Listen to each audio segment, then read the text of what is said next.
Quand on entend le mot secte, on imagine souvent des trucs un peu lointains, presque des clichés de films, vous voyez. Mais et si la vraie menace n'était plus cachée dans des communautés isolées? Et si en fait elle s'infiltrait tranquillement dans notre quotidien, sous des dehors parfaitement respectables? C'est une sorte d'épidémie silencieuse, et elle est en pleine expansion. Regardez ce chiffre, 4571. C'est le nombre de signalements reçus en 2024 par la Miviludes. C'est l'organisme du gouvernement qui est chargé de surveiller ce phénomène. Il faut bien comprendre que derrière chaque signalement, il y a une vie, une femme potentiellement en danger. Et le plus inquiétant, c'est que ce chiffre ne cesse de grimper et de plus en plus vite. On ne parle pas d'une petite hausse là, c'est une véritable explosion. Le nombre de signalements a plus que doublé en même pas 10 ans. Le constat, il est sans appel, loin de s'éteindre, le risque sectaire s'accélère, il se transforme, il s'adapte à notre époque en exploitant toutes nos failles. Alors où est-ce qu'elle se cache, cette menace? Eh bien, oubliez les idées reçues. La religion, ce n'est plus la porte d'entrée principale. Aujourd'hui, et de très loin, c'est le domaine de la santé et du bien-être. Le coaching, les thérapies alternatives, le développement personnel, tous ces domaines qui ont l'air si positifs sont devenus en réalité de véritables terrains de chasse. Pour bien saisir le danger, il faut d'abord qu'on décortique le processus. C'est un mécanisme presque chirurgical, froid, méthodique, qui est utilisé pour prendre le contrôle total de l'esprit de quelqu'un. On appelle ça l'emprise. Voilà la définition officielle. Elle est très claire. Le point central ici, ce n'est pas la croyance en elle-même, mais la façon dont on s'en sert pour manipuler. Le but n'est pas de juger une idée, mais de dénoncer l'abus de cette idée pour asservir une personne. L'emprise mentale, c'est vraiment l'arme principale. C'est un état où la capacité de quelqu'un à penser par soi-même, son esprit critique, est systématiquement démantelée, pièce par pièce. Le plus terrible, c'est que la victime, elle, ne s'en rend absolument pas compte. Au contraire, elle est souvent persuadée d'avoir enfin trouvé la vérité, une sorte de libération. Le processus, c'est une véritable stratégie. D'abord, on déstabilise la personne. On appuie là où ça fait mal, sur ses failles. Ensuite, on l'isole financièrement pour la rendre complètement dépendante. Et enfin, la rupture. Avec la famille, les amis, bref, avec tous ceux qui pourraient tirer la sonnette d'alarme. L'isolement, c'est la clé de la domination.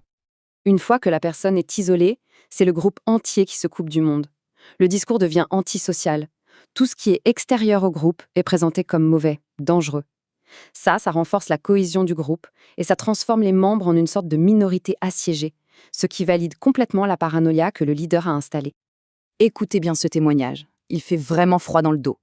Il illustre parfaitement ce que veut dire déstabilisation mentale. Ce n'est pas un concept abstrait, c'est une humiliation publique, une mise à nu forcée, une technique conçue pour briser une personne et la rendre totalement manipulable. Derrière toute cette mécanique bien huilée, il y a un coût humain qui est absolument dévastateur. Parce que l'emprise psychologique, ce n'est pas juste une petite manipulation. Ça détruit des vies, concrètement, et bien souvent de manière irréversible. Derrière les belles promesses de bonheur ou d'éveil spirituel, on trouve très souvent des crimes, des délits bien réels. Ces mots-là, ce ne sont pas des exagérations, ce sont les qualifications juridiques des faits qui sont remontés aux autorités. En fait, l'emprise sert de paravent à des activités criminelles. Et la destruction, elle est totale. L'emprise ne touche pas juste un aspect de la vie. Non, elle la ravage entièrement. Les victimes peuvent perdre tout leur argent, leur famille, leur santé, leur travail, et elles se retrouvent avec des traumatismes qui peuvent les poursuivre toute leur vie. 19%. Ça veut dire que dans près d'un signalement sur 5, il y a des enfants impliqués. Des mineurs. C'est sans doute l'aspect le plus tragique de tout ce phénomène. Ce sont des victimes silencieuses, complètement piégées dans un système qu'elles n'ont absolument pas choisi. Forcément, les enfants sont les plus vulnérables. Privés d'école, de soins médicaux normaux, coupés des autres enfants, ils grandissent dans une réalité complètement tordue, soumis à un endocrinement de tous les instants.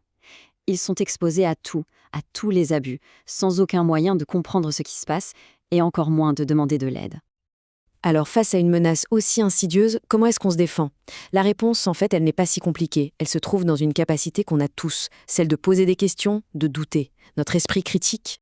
Il y a des signaux d'alerte qui ne trompent pas. Une promesse qui semble être la solution miracle à tous vos problèmes, une pression pour que vous preniez une décision tout de suite, sans réfléchir, un leader qu'on n'a pas le droit de critiquer, on vous encourage à couper les ponts avec vos proches, on exige de vous une obéissance aveugle. Tous ces drapeaux rouges, ils doivent vous alerter. Peu importe si ça se présente comme un stage de bien-être, une formation ou un groupe spirituel. Et surtout, la règle d'or, ne jamais rester seul avec un doute. L'Ami Viludes, c'est une ressource fiable. Des experts sont là pour ça. Signaler une situation ou même juste poser une question pour avoir un avis, ça peut vraiment faire toute la différence. C'est une démarche concrète et essentielle pour se protéger et pour protéger les autres. Et voilà la question finale. On traverse tous, à un moment ou à un autre, des périodes de vulnérabilité, où on cherche des réponses. Et dans ces moments-là, face à une offre qui paraît trop belle pour être vraie, notre capacité à prendre du recul, à douter, ce n'est pas du pessimisme. C'est notre plus grande force, notre meilleure défense.